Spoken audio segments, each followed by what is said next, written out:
Every time your cat launches at your ankles, there's a reason behind it. Number 6. Your movement triggers their kill sequence.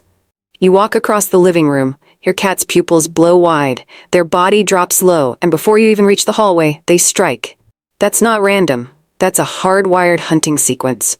Orient, stalk, chase, pounce. Every predator on the planet runs this same program. Your cat isn't thinking about it. The second your foot moves, the sequence fires. Veterinary behaviorists Amat and Manteca confirm this is the most common type of aggression cats direct at their owners. Not anger, not spite, instinct. And here's what makes it worse. The less your cat gets to act on that instinct, the less it takes to trigger it. A foot under a blanket, a shoelace dragging, your hand reaching for the remote. Zoologist Paul Leyhausen documented this exact motor pattern decades ago. Orient, stalk, chase, pounce, grab, bite. It's the same sequence a lion uses to take down a gazelle. Your cat just runs it on your feet instead. But there's one reason, the last one, that might change the way you see every pounce your cat has ever made. Number 5. They're on a biological hunting clock. Ever notice when the pouncing happens most? It's not random either. It's dawn, and it's dusk. Most people think cats are nocturnal. They're not. Cats are crepuscular, a word that means their entire biology is tuned to twilight. Dr. Michelle Meyer, president of the American Association of Feline Practitioners, put it simply. Cats are biologically wired like predators, with peak activity at dawn and dusk. And during those windows, they're often pouncing on things, including you. Their eyes hold 8 times more rod cells than yours. That means in low light, the kind that fills your house at 5 a.m., your cat sees better than you ever will. They have a reflective layer behind the retina called a tapetum lucidum. It bounces light back through their eyes twice. And their vertical slit pupils? Built specifically for ambush. That 5 a.m. pounce on your toes isn't your cat being a menace. That's a tiny predator following the same rhythm as lions on the savannah. Millions of years wrote that schedule. Your cat is just keeping the appointment. Number 4. They're a caged hunter with no prey. Here's something that surprises most people. Indoor cats pounce more than outdoor cats. Not less, more. A 2021 study in Applied Animal Behavior Science tested this directly. Cats with no outdoor access showed a stronger predatory response to moving targets than cats who could go outside.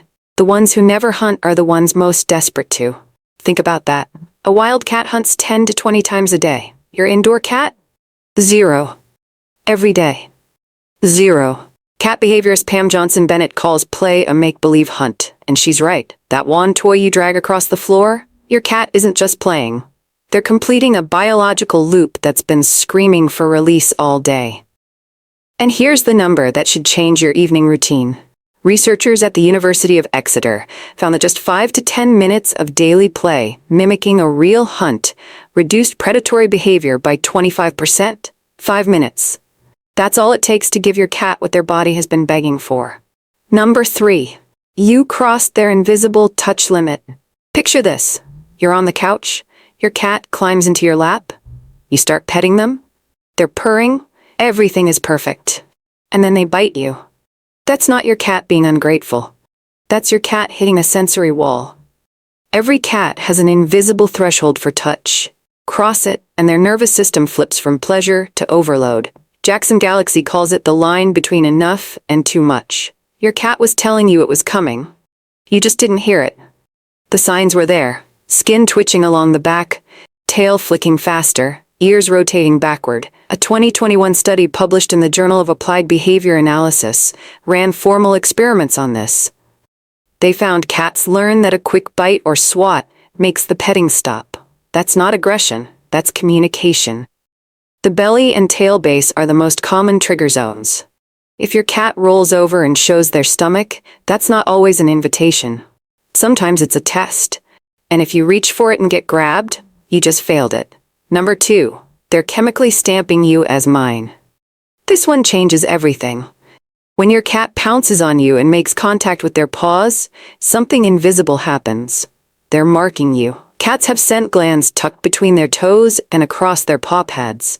These glands release pheromones on contact, chemical signals that other cats can read but you'll never smell. Veterinary behaviorist Dr. Karen Overall documented these as active scent deposit sites. Every time your cat touches you with those paws, they leave behind a chemical signature. An ownership stamp. That's not play. That's not hunting. That's your cat writing their name on you in a language only cats can read. When they headbutt your chin, they're doing the same thing with glands along their forehead. When they whine between your legs, glands along their flank. But the paws, that's the one nobody talks about. Every pounce is a stamp. Every stamp says the same thing. Mine. Number 1. They're treating you like family. Remember earlier when I said one reason might change how you see every pounce? This is it. In feral cat colonies, cats don't pounce on every cat they see. They pounce on the ones they trust. Researcher Sarah Kroll Davis studied these colonies and found something remarkable. Even when food was scarce, when the cats were thin and underfed, they still played. They still pounced on each other. Not for practice, not for food, for connection. Anthrozoologist John Bradshaw spent years studying this. He found that when cats play, the behavior is almost identical to hunting. Almost, but there's a key difference. The claws stay in, the bite doesn't close, the force stays soft. That restraint isn't accidental, it's deliberate. It's reserved only for members of their social group. And then, in 2019, a team at Oregon State University proved something nobody expected. They tested 70 cats using the same attachment framework used for human infants. The result? 64% of cats showed secure attachment to their owners. That's the exact same rate as human babies with their mothers. Your cat doesn't pounce on strangers. They don't pounce on people they tolerate. They pounce on the person they're bonded to. That grab on your ankle, that ambush behind the door, that soft paw on your face at 3 a.m., that was never an attack. That was the only way they know how to say you're family. Your reaction became the game. And one more thing. Here's a bonus most people never consider. You might have accidentally trained your cat to pounce on you. When your cat pounces and you yelp, jump, or chase after them, that's not a punishment, that's a reward. Amat and Manteca documented this clearly. Owners who react dramatically to pouncing create a feedback loop. The cat pounces, you react.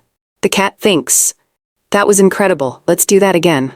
Even pulling your foot away counts. A retreating target triggers the chase instinct all over again. Veterinary textbook author John Bowen put it bluntly. A fleeing victim is likely to be chased. Your cat wasn't playing at first, but your reaction? That turned it into the best game in the house. Closer. 6 reasons. Some are instinct, some are biology, some are chemistry you'll never see. But the deepest one, it's the simplest. They chose you, and every pounce is just their way of making sure you know it.